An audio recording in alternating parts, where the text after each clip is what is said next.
साल 2018 की बात है। 16 लोग एक खुफिया दरवाजे की तरफ जा रहे थे। उनकी मंजिल थी एक खुफिया तहखाने का दरवाजा जिसे 34 साल बाद खोला जाना था। दरवाजे के अंदर एक प्राचीन खजाना था, इसलिए वो अपने साथ सांप पकड़ने वालों को भी लेकर आए थे। लेकिन जैसे ही दरवाजे के पास पहुंचे, एंटी क्लाइमैक्स हो गया। पता चला खजाने की चाबी गायब है। भगवान जगन्नाथ के मंदिर के रत्न भंडार को 46 साल बाद फिर खोला गया है। इससे पहले साल 1978 में रत्न भंडार की गणना की गई थी।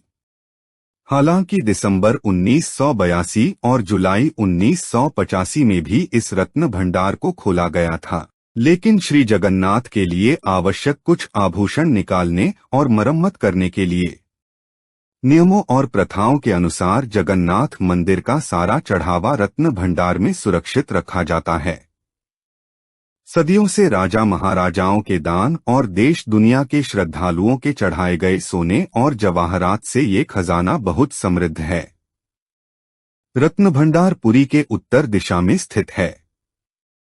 रत्न भंडार में 2 चेंबर है, एक भीतरी भंडार और दूसरा बाहरी भंडार।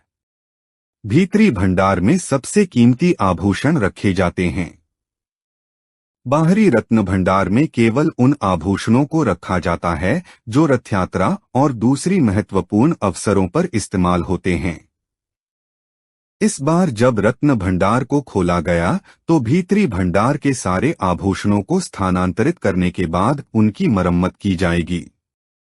साल 1978 में जब 13 मई को रत्न भंडार का द्वार खोला गया था तो पूरी प्रक्रिया 70 दिनों तक चली थी, फिर भी पूरी नहीं हो पाई थी। तिरुपति मंदिर समेत बाहर से बुलाए गए अलंकार विशेषज्ञ भी रत्न भंडार में रखी गई कई आभूषणों का सही आकलन नहीं कर पाए थे। इस बार इस प्रक्रिया में कितना वक्त लगेगा ये अभी तक स्पष्ट नहीं है। साल 1978 में जब रत्न भंडार को खोला गया था तब कुल 747 प्रकार के आभूषण मिले थे, जिनमें 12,838 तोला सोने के गहने और 22,153 तोला चांदी के अलंकारों के अलावा कई हीरे के बहुमूल्य आभूषण थे। इन बहुमूल्य आभूषणों को लूटने के लिए 15वीं से 18वीं सदी के बीच मंदिर पर कम से कम 15 बार बाहरी आक्रमण हुए। इन आक्रमणों में कई बहुमूल्य आभूषण लूटे भी गए। इसके बावजूद पुख्ता और जटिल सुरक्षा व्यवस्था के कारण ज्यादातर हीरे जवाहरात सुरक्षित रह गए। 2018 में मुख्यमंत्री नवीन पटनायक की सरकार ने रत्न भंडार खोलने की पहल की थी। ये पहल रत्न भंडार के ढांचे का जायजा लेने के लिए थी, न कि अलंकारों की इन्वेंटरी बनाने के लिए।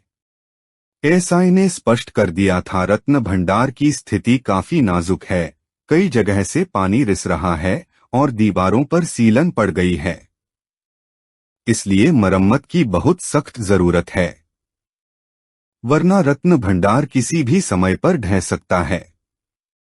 उड़ीसा हाईकोर्ट के आदेश अनुसार राज्य सरकार ने रत्न भंडार की जायजा लेने के लिए एक कमेटी बनाई, लेकिन कमेटी अंदर नहीं जा पाई थी।